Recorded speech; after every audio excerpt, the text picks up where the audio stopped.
Hello, this is Elena Delgado with Realexcel channel. Today I will share with you the story of what has happened to me in Cuba, as well as I will give you very important tips of what to bring on your vacation in case something happens to you, your family member, or your friend. The vacation started fantastically. This was the first day. We spent the whole day at the beach. In the afternoon we had to go back and address the jellyfish stings, just to find that our air conditioning was leaking profusely and needed repairs.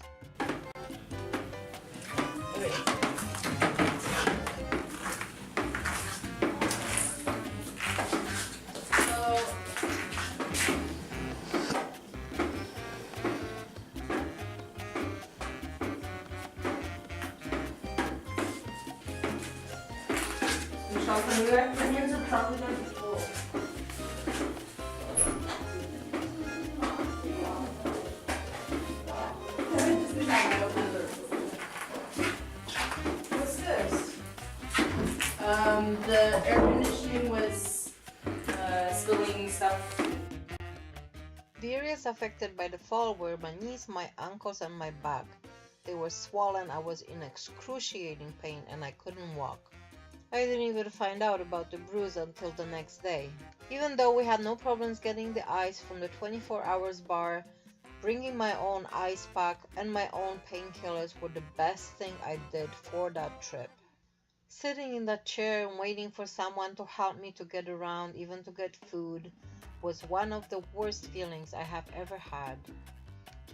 One of the wheels was broken, so it was really hard to push, and even though I had two daughters and they were taking turns, they finally got very tired of trying to push it around because it was so hard to do.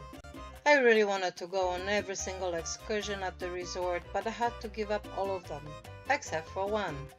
With the persuasion and help of our air transit rep, I was able to go to the Coco Loco lobster dinner. Even though I was still in a lot of pain, I really enjoyed this dinner because it was the biggest and the best lobster I have ever had. Coming back, I had to deal with a lot of swelling and a lot of pain in my lower extremities, as well as my back, so I had to rest. And get ready for the trip to the hospital the next day from Santa Lucia to Camagüey, which takes over an hour. So here's some tips. While traveling in Cuba, pack some provisions for yourself. Bring food and drink with you because you may not be able to purchase any on the way or on your way back. So here, while you're watching this road trip to Camagüey, I will give you some tips on the things that you should bring with you to Cuba. First one is a travel insurance. It's an absolute must. It's something that's really gonna help you anywhere that you go in the world. And it has more than paid for itself with the expenses I would have had to endure if I had to pay out of my pocket. All I had to do is call my insurance company and have them cover everything. A second really important thing, bring your medication. There is no prescription medication that you will be able to get in Cuba to cover whatever you're getting in your country. Cuba is very limited in resources and you will not be able to get what you need. Third and most important thing, bring your painkillers. Cuba has very limited resources and their painkillers are something similar to our aspirin. You will not get your pain to go away if you use that.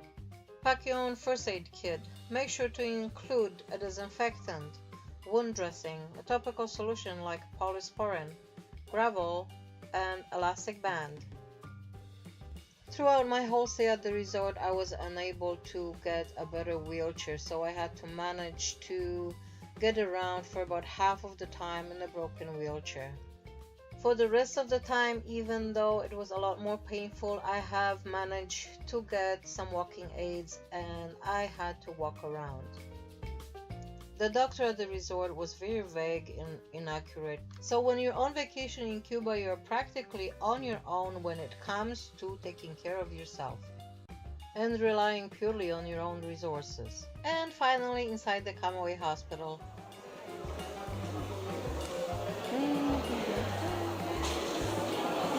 pues si se puede morir para allá. Yeah. Tú tendrás, bueno, ya te digo, para acá. Okay. The stay at the hospital was okay. The staff and the locals were very friendly and they were very attentive, as were the doctors. I was attended quickly and I left with the prescription for the medication that was to be filled out at the resort. The prescription that I've got from the hospital wasn't filled until the last day that I actually have left the resort. So bring what you need with you to make your stay and your vacation better. After I got back to the resort, I continued taking oral painkillers as well as topical pain medication that I brought with me, as well as applying the ice packs to the area where it was hurting and where it was swollen. Looking back at this experience, I'd like to share this with you. Remember, when you go to Cuba, you are going to a third world country with extremely limited resources and a very limited medical care. Like and subscribe to my channel for other videos.